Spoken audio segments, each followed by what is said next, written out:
Muito boa tarde, Brasil. Entra governo, sai governo e sempre o assunto Previdência vem à tona. E é na aposentadoria dos que já são aposentados, que muitas vezes querem mexer, é na futura aposentadoria que aí sim, principalmente, eles querem botar o dedo, querem ver aqueles que já pagam há muitos anos um pouquinho mais distante da aposentadoria e dizem sempre que há um rombo nas contas dessa Previdência que deixa um rombo enorme nas contas do Brasil. O que é que tem de verdade nessa história, hein? A gente sempre que pode traz à tona esse assunto aqui, contando, evidentemente, com pessoas ligadas a órgãos que são representativos para nós aposentados, para aqueles que se pretendem aposentar num futuro, mesmo que não seja imediato, mas um futuro um tanto quanto mais distante. E eu conto sempre com o pessoal da ASAPREV, Associação dos Aposentados e Pensionistas, e também da FAP, que é a Federação dos Aposentados e Pensionistas e Idosos do Distrito Federal e entorno, onde tenho lá um grande amigo, e ele hoje me encaminhou aqui, que bom, doutor Diego Queruli, advogado, e é coordenador jurídico exatamente da ASAPREV e também da FAP. Prazer em tê-lo aqui, viu, Diego? Prazer é meu. Por que essa história fica moendo, e eles não acabam chegando a lugar nenhum, hein? Um motivo muito simples. A reforma ela não tem a vontade popular. A reforma da Previdência ela não vem realmente no intuito de reformar o que é necessário.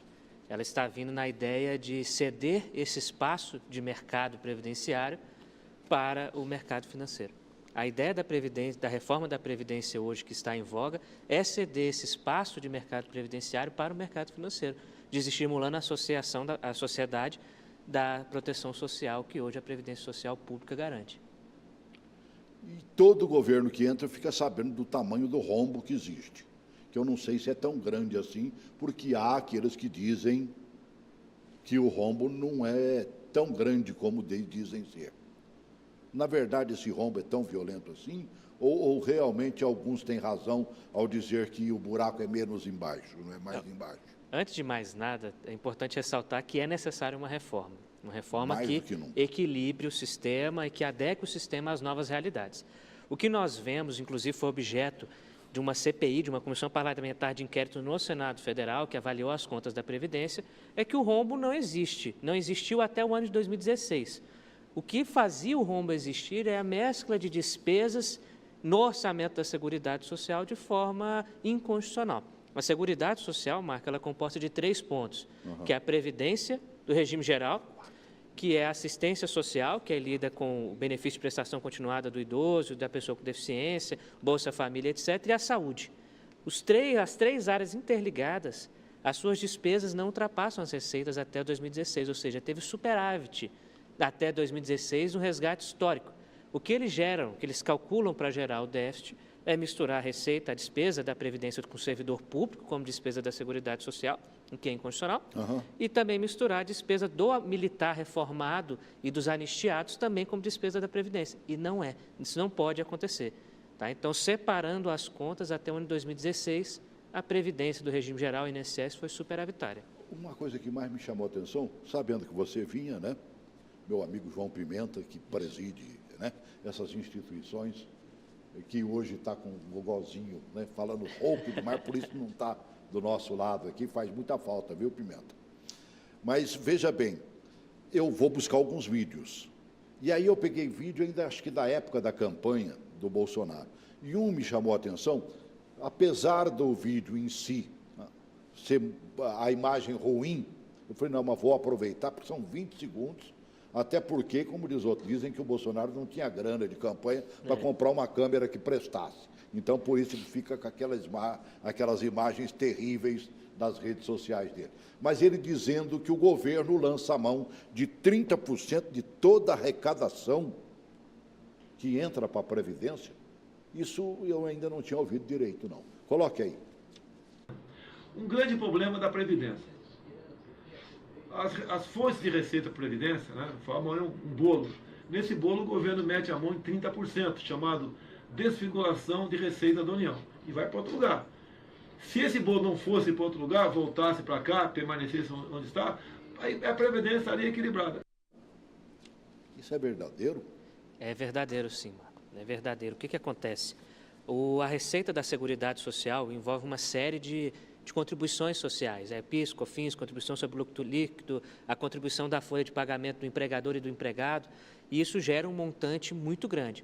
O governo, vendo que sobrava dinheiro, criou, lá na década de 90, um fundo emergencial, que o governo podia pegar uma parte desses recursos e desvincular para outros gastos. Esse fundo foi, na época do Fernando Henrique, ele foi sendo renovado por todos os governos, Lula, Dilma. E o Temer, assim que assumiu, o primeiro ato dele... Levava o dinheiro sem devolução? Sem devolução. Não era um empréstimo, não, como o Hollenberg fez em Brasília. Pelo menos ele disse que era um empréstimo do Previ. Tomara que seja um empréstimo que ele devolva, né? É verdade. Mas voltemos para os 30%. Mas a questão dos 30%, a primeira coisa que o governo Temer fez foi botar a mão, ao invés de 20%, aumentar para 30%. E nós questionávamos, mas não está em déficit? Como é que você vai tirar mais de onde já não tem?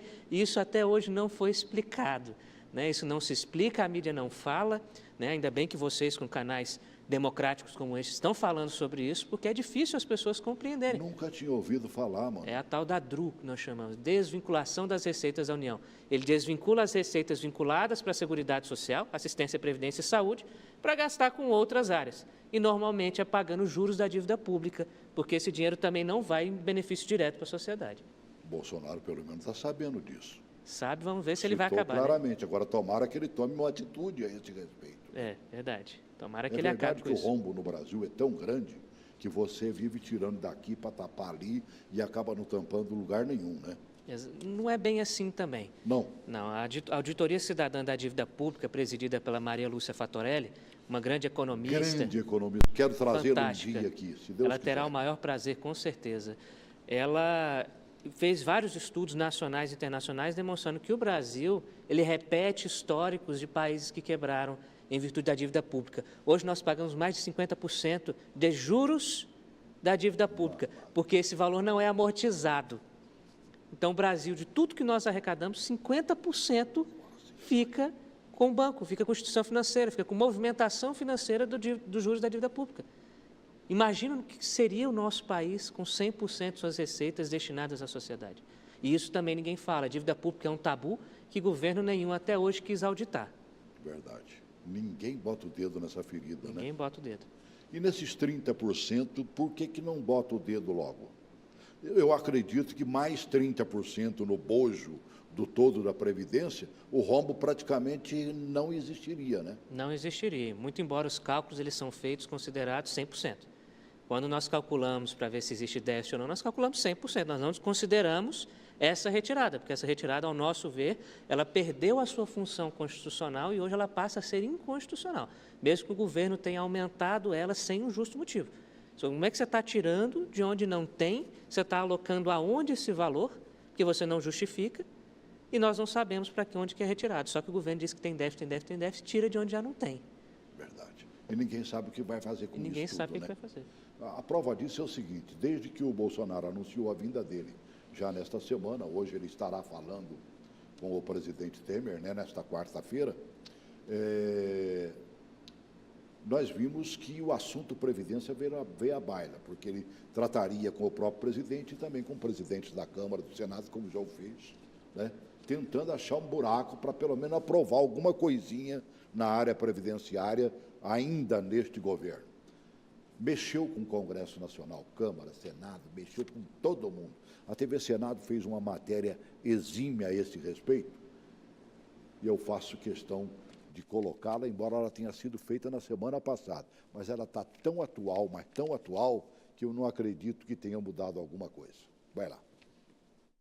Uma das primeiras afirmações de Jair Bolsonaro depois de sua eleição para o Palácio do Planalto foi a de que pretende negociar com o governo atual a aprovação ainda este ano de pelo menos parte da reforma da Previdência enviada ao Congresso pelo presidente Michel Temer e que atualmente está parada na Câmara.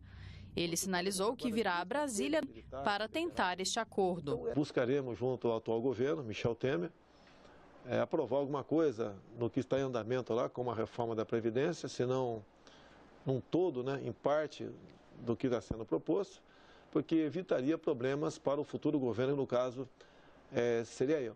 O economista Paulo Guedes, principal assessor econômico do presidente eleito, também defendeu a aprovação da proposta ainda em 2018. Passei 2 anos dizendo, aprovem a reforma da Previdência, aprovem a reforma da Previdência.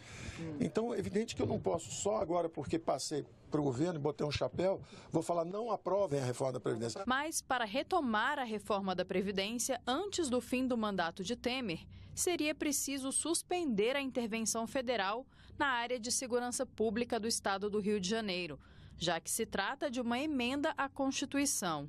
O presidente do Senado e o presidente da Câmara comentaram sobre a possibilidade dessa votação. Enquanto tiver intervenção, não tem como movimentar a alteração na Constituição. Essa é uma PEC, é uma alteração à Constituição. Segundo, se levantada a intervenção no Rio, se levantada a intervenção no Rio, é preciso que a Câmara faça o trâmite constitucional de uma PEC, em 2 turnos, inclusive. Então, isso acontecendo, sendo aprovado, encaminha-se ao Senado. Obviamente, ao receber, vou encaminhar à Comissão de Constituição e Justiça para o parecer. O presidente eleito poderá convocar o Congresso em janeiro, se assim o desejar. Não depende de mim isso. Falar quando a Previdência vai ser votada seria um pouco, vamos dizer assim, de precipitação. Acredito até porque tentamos no ano passado com o presidente Michel Temer e, de fato, o presidente Michel Temer não teve as condições, por vários motivos, não por falta de vontade, de empenho dele, não teve as condições de aprová-la aqui na Câmara de Deputados. As reformas importantes, mais polêmicas, elas sempre precisam da liderança do governo articulado com o parlamento. Quem tem as condições de começar essa articulação, acredito eu, não sei se para os próximos 2 meses ou para o próximo ano, é o presidente eleito. Não é uma articulação simples, né? Nós devemos ter paciência, esperar a constituição da transição do governo e me colocar sempre, independente de ser presidente da Câmara ou não, mas como parlamentar, à disposição para que a gente possa discutir esse tema. A possível votação antes da posse de Bolsonaro também repercutiu no plenário do Senado. Isso não é bom. Mostra a incoerência, mostra uma grande irresponsabilidade, que se fosse para valer, botasse para votar antes das eleições. Agora, de uma hora para outra, querem votar. Primeiro que não é fácil. Quero ver votar em 2 turnos essa reforma com 3/5, que é preciso 3/5, na Câmara e também no Senado. Eu acho que já começamos mal se for por aí. É uma reforma da Previdência que ele acerta com o governo moribundo de Temer para fazer aprovar sem qualquer discussão com os trabalhadores. Toda essa postura autoritária já está posta por essa turma que tem desapreço pela democracia.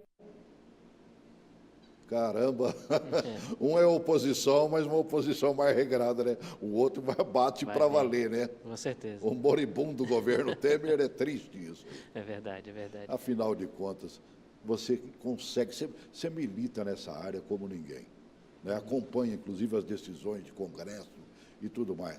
É muito pouco tempo para chegar a algum lugar, não é não? Esse ano é praticamente impossível. Não tem prazo regimental para aprovação da reforma da Previdência esse ano.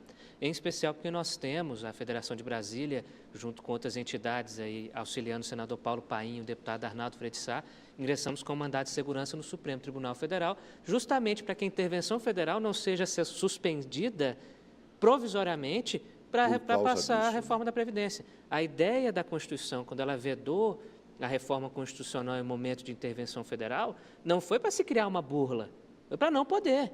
naquele estado de desequilíbrio constitucional, que é o que nós vivemos hoje no Rio de Janeiro, não é possível você suspender uma intervenção federal para viabilizar a aprovação de uma reforma. Então, considerando tudo isso, e ainda que o Supremo pode obstar o trâmite dessa reforma, nós entendemos e acreditamos basicamente impossível que essa reforma passe esse ano. Para o Bolsonaro seria bom, porque ele não teria esse desgaste político no início do governo dele como presidente. Né? Mas é muito difícil que passe esse ano. Agora, com essa mudança toda dentro do Congresso, será que ele vai ter condições de puxar isso para o ano que vem e tê-la aprovado? Porque ele tem até suavizado, dizendo que pode ser aprovada uma parte, outra parte não e tudo mais. E não vai ter grandes defensores também da não aprovação do jeito que se quer atualmente. Você citou o Arnaldo Faria de Sá. Rapaz, perdemos esse parlamentar para o próximo ano, né? São Paulo não nos mandou de volta o Arnaldo. Vai fazer uma falta danada. Vai mesmo. Tomara que desses novos que estão surgindo por aí, venha alguém com, sabe, com a garra do Arnaldo, como tem a garra do Paim, que eu já agradeci ao povo do Rio Grande do Sul por ter nos mandado Paulo Paim de volta. Sabe, são dois grandes defensores que nós temos na área previdenciária, de nós que já estamos ou daqueles que serão aposentados no amanhã. Paulo Paim no Senado e Arnaldo Faria de Sá dentro da Câmara dos Deputados, e lamentavelmente o Arnaldo não vai estar conosco. É verdade. Para o ano que vem. Não só da guerra dele, mas da inteligência. O Arnaldo conhece como ninguém o regimento interno, né? Conhece. E ele nos fará falta. Agora, sobre a composição do Congresso que o senhor falou, hoje nós temos um Congresso tido pela sociedade como ilegítimo. É bom lembrar isso também. Certo. A reforma passando esse ano, ela é uma reforma ilegítima. Por mais que eles tenham sido eleitos, esses deputados que estão lá hoje foram renovados em mais de 80%. Então, nós não podemos considerar que eles legitimam mais a sociedade. Agora, então? Na nossa opinião, não. Eles não representam mais a vontade social. Você derrubaria isso judicialmente? Não então? tem como, porque eles ainda são eleitos. Certo. Mas, no psicológico do cidadão brasileiro, nós sabemos que eles não são mais os legítimos do povo brasileiro. Com certeza. Eles não legitimam mais, não representam a vontade do povo brasileiro. Isso eles têm que levar em consideração. Não dá para atropelar uma reforma que não foi discutida. E o que foi dito por Paulo Paim na matéria que o senhor passou é verdadeiro. Não foi discutido, não é democrático. E o novo Congresso que vem, ele vem com uma nova concepção. Uma ideia mais de aceitar discussões, são deputados novos, ingressantes na política agora, que querem saber do que se trata, do que é isso, e discutir tudo com muito afinco. Pode ser que com isso a gente consiga mudanças substanciais e, às vezes, chegar numa proposta razoável para o país. O que seria a proposta razoável hoje? Bom, nós entendemos, eu também sou integrante do Instituto Brasileiro de Direito Previdenciário, um instituto que congrega vários especialistas, juízes, promotores, advogados, nacionais e internacionais, na área de seguridade social. Nós criticamos muito a idade mínima, por exemplo. Nós não achamos que deve ser necessária a implementação de uma idade mínima. Tem sim que valorizar a contribuição e valorizar o sistema, que é a regra de pontos, que é criada pelo deputado Arnaldo Faria de Sá, que é o 85-95, que evolui até 90-100. Nesta regra, você valoriza a contribuição, você dá ao segurado a ideia de que ele tem que contribuir mais para poder aposentar mais cedo e não cumprir uma idade e cumprir um mínimo de contribuição, como é a questão da idade mínima. Né? Na idade mínima, você cumpre o mínimo e espera a idade chegar. Num ponto, quanto mais você trabalhar e mais contribuir, mais cedo você aposenta. Então, nós entendemos que tem que se valorizar a contribuição e a confiança do cidadão no Estado e no sistema previdenciário. Se o cidadão não confia no Estado, porque o sistema previdenciário é falho, ele não contribui para com o Estado. Se ele não contribui, falta arrecadação. O Brasil tem que compreender, Marco, o brasileiro e os nossos políticos também, que se nós não tivermos confiança legítima da sociedade no Estado, não vai funcionar. Porque se nós não confiamos no país, o país não confia na gente, nós não confiamos no país, nós não produzimos para o país. Na verdade, todo Estado e nação tem que trabalhar em conjunto. Povo trabalhando com o Estado, ambos crescem juntos. No Brasil, parece que o povo trabalha, o Estado aproveita e tira direito, tira direito, tira direito. A contrapartida tem que ser direcionada. Vive à custa da nossa contribuição. Vive à custa da nossa contribuição. Mete a mão em 30% para gastar do jeito que quer. Sem justificar. Não cobra quem está devendo. Exatamente. Grandes empresas. Hoje no Brasil, para as grandes e médias empresas, é um negocião ficar devendo para o governo. Com certeza. Não é mesmo? Com certeza. Que depois ela vai pagar com papel frio que ela comprou a 20%, 30% do valor real. Verdade. E aí nós temos um problema que foi, inclusive, verificado na CPI da Previdência, que é a questão dos grandes devedores. né, a CPI da Previdência, capitaneada por Paulo Paim, o senador Paulo Paim foi o presidente dela, verificou a questão dos grandes devedores nacionais. E verificou que um dos motivos do déficit passar a existir na Seguridade Social a partir de 2016 são os refis, os programas de refinanciamento, que a empresa deve, chega lá na frente, faz um acordo módico ali, sem juros, sem correção monetária, sem nada, Verdade. se é que paga. Ainda paga com papel frio também, paga com né? papel frio, paga com movimentações precatórias, etc., então, por compensações financeiras, e isso gera um problema da arrecadação. Gera um problema do Estado não fiscalizar a arrecadação dessa contribuição, mas fiscaliza muitas das vezes o segurado e pune o segurado quando a empresa não paga. Então, isso tem gerado um clima de instabilidade, de desconfiança muito grande, que hoje o cidadão não quer mais confiar na Previdência Pública. Isso é muito conveniente quando você vê o mercado aumentando o número de previdência privada, sendo que nós nunca conhecemos, isso é até um desafio, saber quem conhece uma pessoa aposentada por um banco privado, sem ser o plano de previdência complementar. Ninguém conhece, porque não tem, porque o sistema não funciona. Esse sistema de capitalização que hoje quer ser imposto pelo Paulo Guedes, do Bolsonaro... Estão falando tanto sobre isso, hein? É, muito. É o sistema do Chile, onde nós temos 80% dos idosos se suicidando, porque não conseguem se manter com o sistema previdenciário capitalizado. Eu pensei que funcionasse lá. Lá o sistema do Chile está falido, o mundo conhece que ele está falido. E o Brasil tem essa velha ideia, né, de tornar essas ideias dos outros que não funcionaram como uma salvação e um milagre para o Brasil. Nós sabemos que isso vai dar errado, isso não vai funcionar. O brasileiro não tem educação de investimento previdenciário. O nosso sistema, então, com as devidas correções que você fez questão de enaltecer, a necessidade de uma reforma, né? Ele é o melhor? A continuidade dele com as devidas reparações, né? Para de meter a mão nos 30% e deixa os 30% aqui dentro, né? Vamos acrescentar 1 ano, sei lá, 2 anos, no tempo de envelhecimento do cidadão para se beneficiar, assim como fez com o Arnaldo, né? Propiciou o 85-95. Isso. Esse é o caminho? O caminho é basicamente esse. Mas antes de qualquer reforma, nós temos que reformar a gestão. Se a Previdência não tiver uma gestão melhor, nenhuma outra proposta vai funcionar. E esse é o problema. Eles querem tirar a gestão, capitalizando, privatizando o nosso sistema previdenciário público. Já não chega a privatizar a própria Previdência? Já privatizam, querem privatizar tudo. E é privatizar a própria Previdência, é privatizar um serviço finalístico da nossa Constituição Federal e do Estado brasileiro.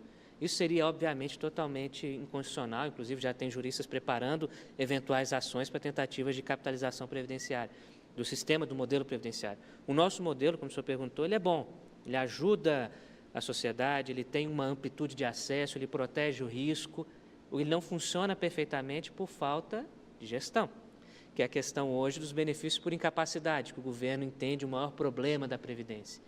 Os benefícios por incapacidade são a maioria dos benefícios hoje pagos pelo INSS, mas em algum momento o governo investe em reabilitação profissional? Não sei se vocês sabem, o senhor sabe, o governo investe anualmente, por ano, em todo o território federal, só 12 milhões de reais no programa de reabilitação profissional. 12 milhões de reais. Ele gasta mais que o quádruplo disso pagando benefício para os peritos médicos da Previdência, hoje cessaram em 80%. Então, assim, vai dizer que a culpa é do segurado ou a culpa é do Estado que não cumpre o seu papel? Porque se cumprisse a legislação... Fizeram um mutirão agora que foi impressionante, né? É o pente fino. Gente que era para ter voltado há não sei quanto tempo dentro da Previdência, né? Porque estava... A palavra encostado é terrível, né? Isso. Mas é a que a gente usa, não é mesmo? Estava encostado porque em determinado período da vida teve um problema de saúde, ou um acidente, ou coisa semelhante, e ficou recebendo, né, mano velho? Isso. E às vezes a maioria nem sequer queria, ela queria já estar, evidentemente, livre daquilo. Eu tive um piripaque do coração, rapaz, eu quase que tive que ajoelhar na frente do médico, né, que estava fazendo lá o negócio, para ele me liberar logo. Eu falei, não, amigo, eu não morri, não. Eu estou vivo e quero continuar trabalhando. Vou morrer se você me deixar dentro de casa.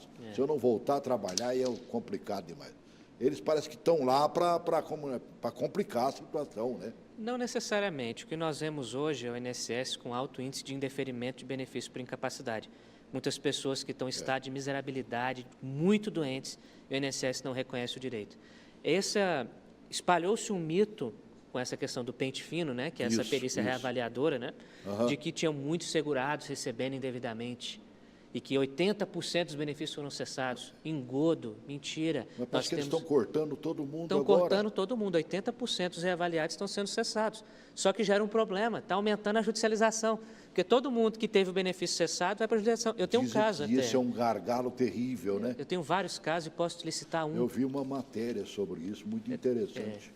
Né? Judicialização, acho que foi no Correio, judicialização de demandas onera INSS e beneficiários. Isso, eles estão Não é bom para um nem para outro, então. Não é bom para ninguém. Eu vou citar um caso, tem um cliente que teve um câncer no reto.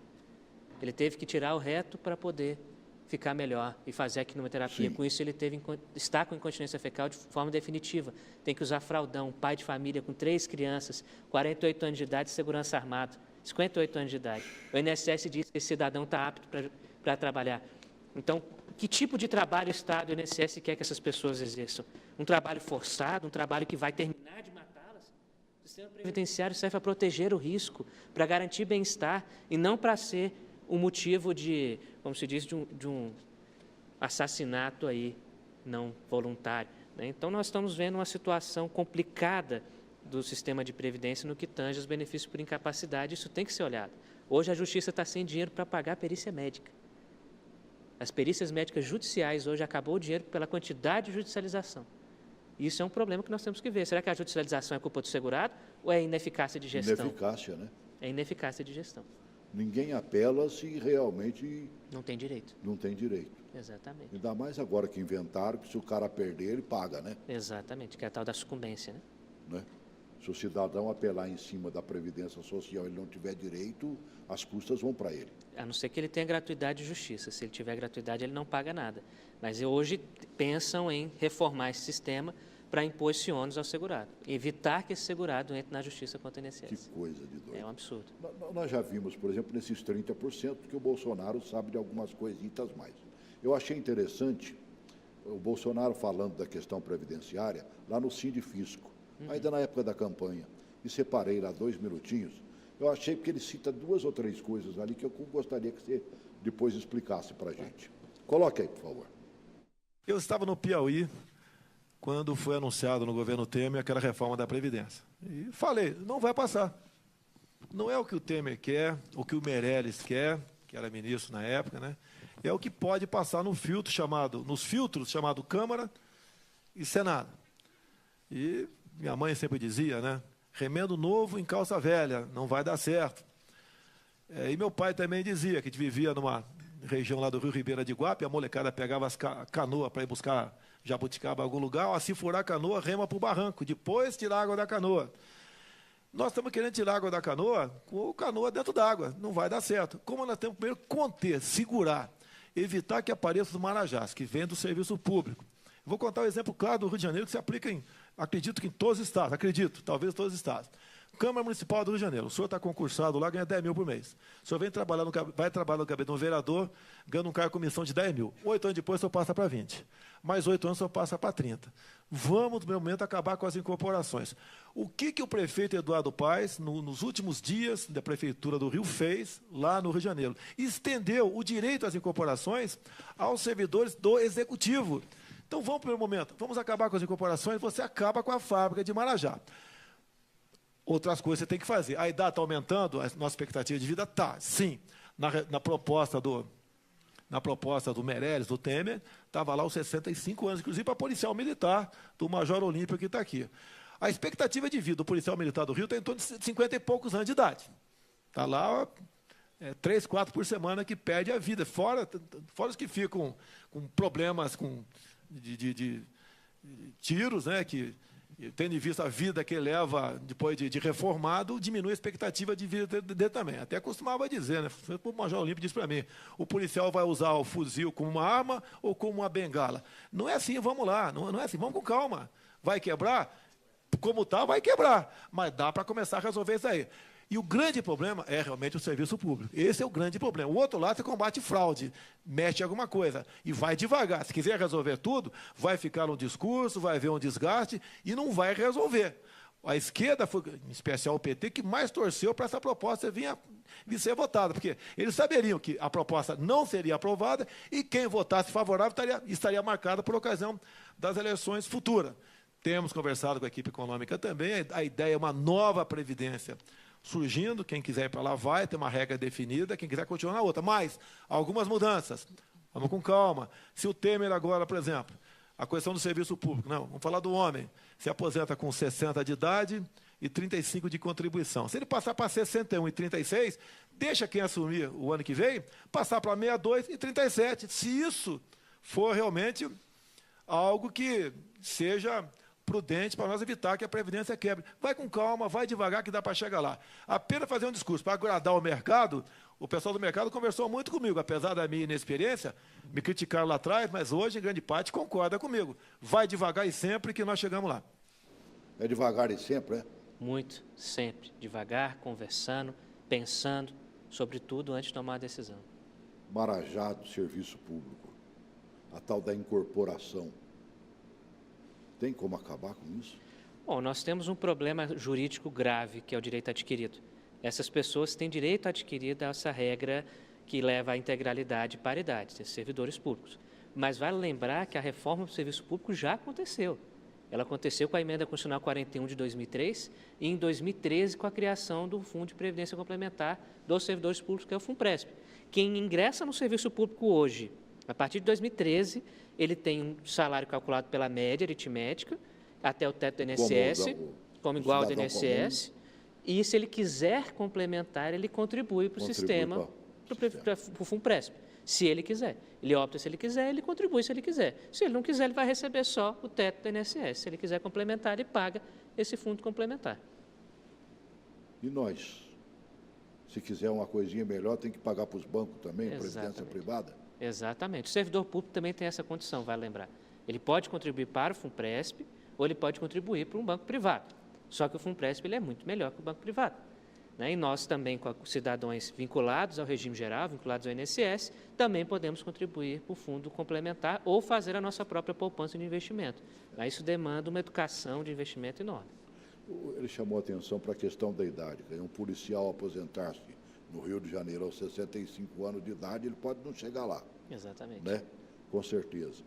Numa outra fala que eu ouvi, agora muito recentemente, num dos telejornais, ele falava, por exemplo, do trabalhador rural. Né? Cidadão com 65 anos de idade, como é que ele vai pegar um saco de 50, 60 quilos lá na roça? Né? O trabalhador, também citou o trabalhador da construção civil, vai pegar um saco de cimento de 50 quilos, que parece que pesa 250, né? Aquilo é pedra moída. É um negócio impressionante. Há casos e casos, não há não, doutor? Com certeza. A Previdência Social ela tem essa função de proteção dos riscos sociais e laborais. Uma das proteções do risco é o que o senhor citou. Policial militar tem um risco de tiro, risco de morte, é um embate, enfrentamento direto, como ele citou no Rio de Janeiro, que deve ser um terror trabalhar com um policial militar lá. Já pensou? E aí deve ser um terror. Você tem a questão do ruralista, que trabalha, seja em agricultura familiar ou não, que aos 65 anos ele não vai ter condições físicas mínimas de continuar trabalhando.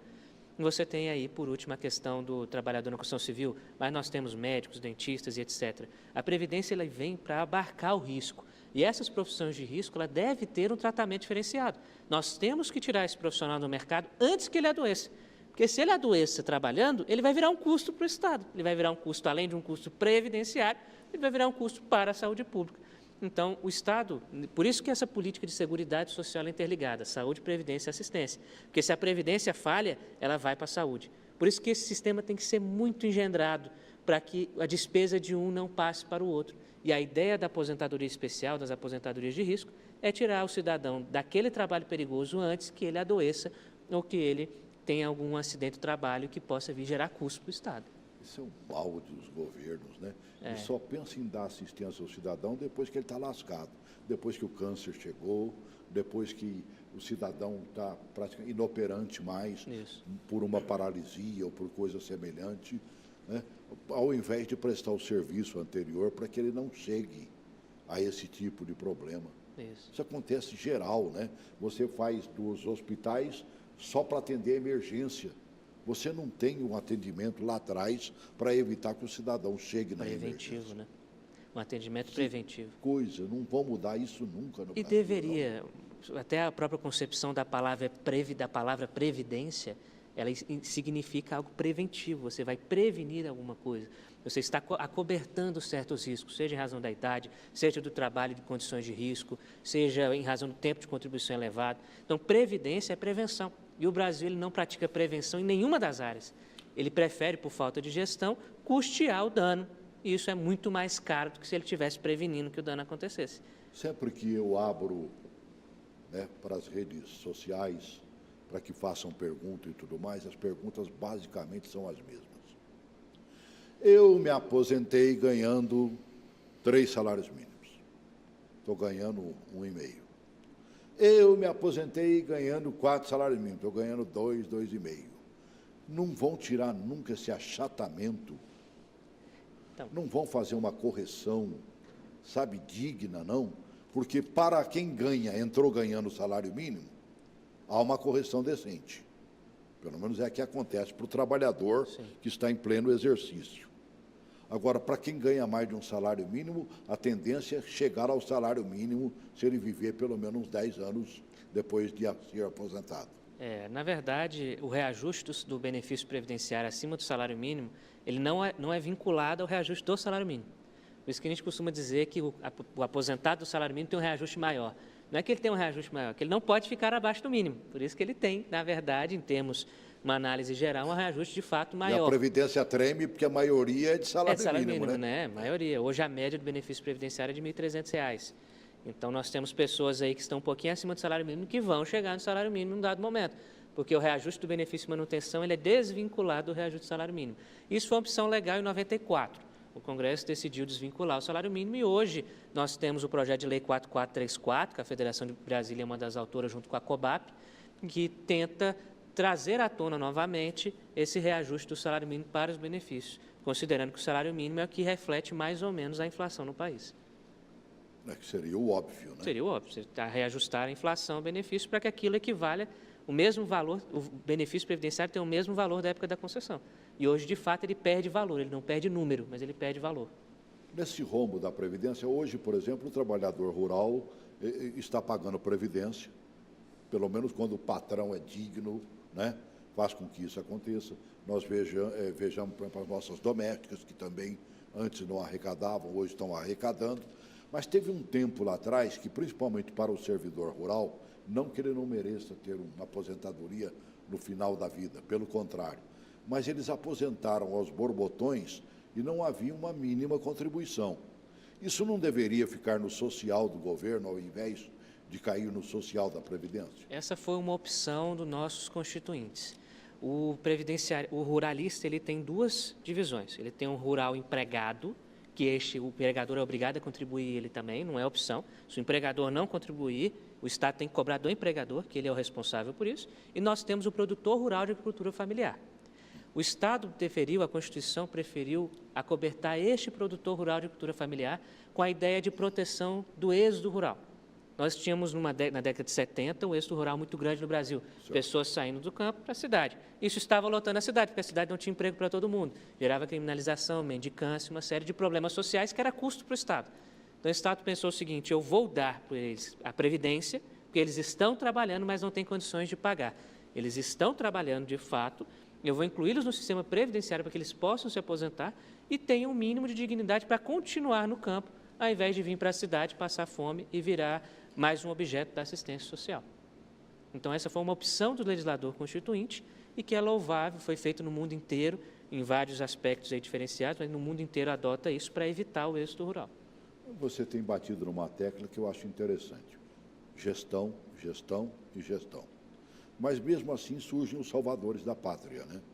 E que tentam buscar, de uma maneira ou de outra, um dinheiro de outro lado para poder tapar o buraco do lado de cá. Assim como fizeram com os 30% da Previdência para tapar outros buracos, eles estão tentando criar um novo imposto, ou pensando nisso, né? E para tapar também o buraco da Previdência. Embora o Bolsonaro tenha praticamente desautorizado que alguém da sua equipe fale numa coisa semelhante à CPMF, o jornal O Globo, agora da semana passada, trouxe uma matéria dizendo claramente que sim, a equipe econômica do futuro governo estaria pensando num imposto, se não CPMF, bem igual, ou seja, de movimentação bancária, cobrar um imposto para tapar o buraco da Previdência. É pequenininho, é coisa de 20, 30 segundos, só um pouquinho mais. Coloque aí, por favor. A polêmica ficou por conta de uma possível recriação da extinta CPMF. Segundo reportagem do jornal O Globo, a equipe econômica estuda um novo imposto sobre movimentações financeiras para substituir a contribuição ao INSS que as empresas recolhem sobre os salários dos funcionários. A CPMF já havia causado uma crise durante a campanha eleitoral. Nas redes sociais, Jair Bolsonaro desautorizou esta e outras informações, especulando sobre variados assuntos, além da CPMF, como a Previdência. Vou fazer uma justiça aqui, e aí você comenta. Né? Todas essas matérias que vocês estão vendo aí, eu estou utilizando do Jornal da Cultura, que é da TV Cultura de São Paulo, um dos telejornais mais importantes que existe na televisão brasileira. Termina o da Poderosa, você pode virar que está começando a da TV Cultura. E se você não tiver acesso, não é por um canal a cabo, coisa semelhante, né? Só coloca no Google, a TV Cultura vai aparecer, você aperta o link, você assiste ao vivo o telejornal, né, no site da TV Cultura. Matérias como essa você não vê em outros lugares, mano velho. É verdade. Só mesmo uma TV que tem responsabilidade social para fazer uma matéria como essa. Com certeza. E aí, como é que fica isso tudo? Bom, CPMF, bem como foi dito ali, isso é um engodo. Dizem que vão criar um sistema para tapar um buraco, mas ela deixou bem claro, e a matéria também, que eles querem criar essa nova CPMF para tirar a contribuição do empregador. Então, olha que absurdo. Você vai tirar teu bolso vai sair o socorro. Vai. Porque hoje o empregador ele contribui mais ou menos, Marco, com 20% sobre a folha de pagamentos deles. Caramba! Eles querem tirar esses 20% para criar uma CPMF, que é uma alíquota muito menor.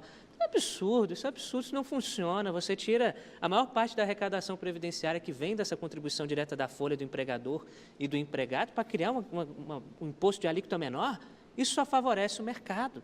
Isso é favorecimento de mercado que não se preocupa com a responsabilidade social do Estado. Nós não podemos permitir que se exclua uma contribuição importante para a inclusão de outra que não tem responsabilidade social. Isso vai fazer com que o país, no futuro, tenha que cobrir esses benefícios mercadológicos que muitos deles querem incluir. Eu até corroboro as suas palavras contra a TV Cultura e contra vocês aqui também, mídia aberta, mídia sem nenhum tipo de pressão, onde a gente pode tratar de tudo, porque nem todos os canais nós podemos tratar dessa forma essa matéria. Ai deles, né? Você não vê, por exemplo, Paulo Paim faz encontros homéricos, Sim. que você participa sempre, né? Lá no Senado para debater assuntos como esse. Você não vê em lugar nenhum, a não ser no próprio TV Senado, que sempre dá uma cobertura, né? Isso. E coloca, inclusive, ao vivo, às vezes, né, o trabalho que ele faz lá, e mais em lugar nenhum. E a TVT, que eu uso também de vez em sempre aqui, que você tem que olhar o lado da posição e da oposição. Se você não ouvir as duas partes, você vai achar que o buraco da Previdência é profundamente grande, quando, na verdade, não é tão grande assim. É verdade, é verdade. Se é que existe, né? Se é que existe. Você falou ser representante, por exemplo, de uma instituição, né, representativa e tudo mais. Agora, qual é o papel dessas instituições junto a essas pretensas mudanças? O que é que seria bom hoje, que sabidamente será bom para o Brasil numa reforma da Previdência? Então, hoje essa fórmula de bolo ainda não existe. Nós não sabemos de fato o que é bom e o que será bom. O Instituto Brasileiro de Direito Previdenciário, a Federação dos Aposentados, todos estão numa união multidisciplinar. Nós entendemos que a proposta ela deve partir de um grupo de especialistas multidisciplinar, ou seja, não só economista, mas jurista, sociólogo, filósofo, pessoal da assistência social, porque são essas pessoas que vivem, que sabem das necessidades.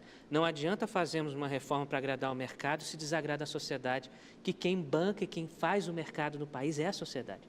É a sociedade que produz para que o mercado se aqueça. Sem vontade social não tem economia saudável, sem ordem social não tem economia. Se o país não tem ordem social, e a Previdência é o primeiro pilar da ordem social, a Seguridade Social é o primeiro pilar, você não tem uma economia. Porque a economia, ninguém vai investir num país desordenado. E o Brasil precisa compreender que a sua sociedade tem que estar ordenada e confiante no Estado.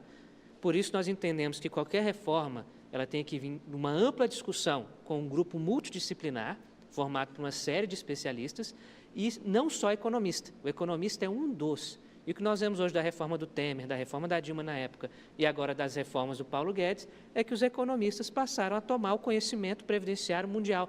Eles não sabem de nada quando se trata de sociedade, eles sabem de números. E número tem que ser adequado com a realidade social e com a realidade jurídica. Sem os três funcionando de forma engendrada, isso vai deteriorar. E essa é a nossa preocupação. E os institutos atuam nesse ponto. O Instituto Científico, o IBDP é um instituto científico de responsabilidade social, sem finalidade lucrativa, que congrega uma série de pessoas de especialistas, justamente para orientar a sociedade, os tomadores de opinião, que é o legislativo, eles que vão tomar as nossas decisões, orientá-los na melhor opção para essa reforma. E não simplesmente deixar acreditando só no que os economistas dizem. Mas se a gente não chega com uma proposta, por mínima que ela seja, ou seja, que seja o primeiro degrau de uma escada de mudanças, nós não estamos deixando que essa tal de capitalização chegue, ou que outras mudanças propostas por esses intelectuais dos econômicos estão propondo? Nós temos uma proposta. Durante a reforma da Previdência, que é a PEC 287 do Temer, existe uma única emenda substitutiva global, que é de mais de 300 emendas, é a de número 58. Essa emenda foi produzida com a ajuda de todos os presidentes das comissões de Seguridade Social de Previdência no Brasil, das OABs, foi produzida dentro da OAB Federal, embora não tenha a chancela da OAB Federal, e com o apoio de mais de 300 entidades. Aí eu cito a Anamatra, Sindijus, Sindifisco, e aí vem o pessoal da Receita, Anfip. Então, nós produzimos uma emenda global que leva mais ou menos o que nós temos hoje, dificultando um pouco o acesso, porque nós temos que dificultar um pouco o acesso ao benefício por conta da expectativa de sobrevida, da inversão da pirâmide demográfica. Nós temos que adequar o sistema à nova realidade social que se afigura. Então, nós basicamente mantemos o sistema e dificultamos o acesso e criamos regras de proteção contra a DRU, ou seja, desvincular a DRU, tirar a desvinculação das receitas da União de fato das receitas da Seguridade Social e criar um fundo capitalizador. No nosso nome de capitalização, Marco, é engraçado que o Estado ele não fala disso. Mas o nosso sistema previdenciário ele já é híbrido, ele é capitalizado. Ele é de repartição simples, onde quem trabalha paga quem está aposentado, e ele é capitalizável. O artigo 250 da Constituição criou um fundo poupador das receitas que sobravam da Seguridade Social. E esse fundo nunca foi levado a sério. E ele foi mal regulamentado também pela Lei Complementar 101, que interpretou ele de forma errada. A ideia desse fundo era que todas as receitas, patrimônios do INSS fossem geridos ali, investidos e poupados para garantir o pagamento dos benefícios futuros. Só que o Estado não pratica isso. Mas nós temos já um sistema capitalizável com gestão pública, que é isso que nos preocupamos. A gestão tem que ser pública e não mercadológica. A capitalização tem que ser de verbas públicas da Seguridade Social e não feita pelo mercado. Pode ter até assessoria do mercado, mas não feita por ele. Mas desde que a gestão pública esteja coordenando. Coordenando, de olho e apurando sempre tudo. Porque senão nós vamos virar todos uma previdência privada, né? Exatamente. Vamos repetir o modelo do Chile e vamos repetir o modelo de outros países que quebraram os sistemas previdenciários. Por que eles cobram do cidadão que já aposentou se ele continua trabalhando, ele continua pagando previdência e não vai ganhar nada, absolutamente nada com isso? Então, nós temos dois tipos. O servidor público, quando aposenta, ele paga a previdência independentemente de trabalhar. O regime geral, ele paga se ele continuar trabalhando. Essa também é uma distorção. A AFAP tem um projeto de lei, que é o projeto 172 de 2014, com Paulo Paim, que trata da desaposentação, que o Supremo Tribunal Federal matou a tese esses dias, mas nós estamos tentando passá-la no Legislativo. O cara desaposenta e depois pede aposentadoria de novo. Exatamente, ele poderia uma vez só. Esse período trabalhado. Exatamente, pós-aposentadoria. E tem tanta coisa que a gente podia e devia falar e não vai dar mais tempo. Com certeza. Sinal de que você tem que voltar aqui de vez em sempre. Será um prazer. Tá bom? Obrigado. Leva o nosso abraço ao Pimenta, nosso querido irmão, que sempre vem aqui falar de previdência conosco e traz pessoas importantes como você, que conhece essa praia aí como ninguém. Obrigado por ter vindo. Eu que agradeço, estou sempre à disposição. Eu espero ter contribuído um pouquinho. Deixei ainda uma interrogação enorme, né? Isso eu não posso tirar, essa interrogação, que eu não sei quando vão acontecer de fato e de direito as mudanças pretendidas. Que não sejam aqueles que querem, mas sim aquelas que são possíveis e que não vão deixar, como diz o outro, na Rua da Saudade, ou nos entregar na mão dos banqueiros. Um grande abraço.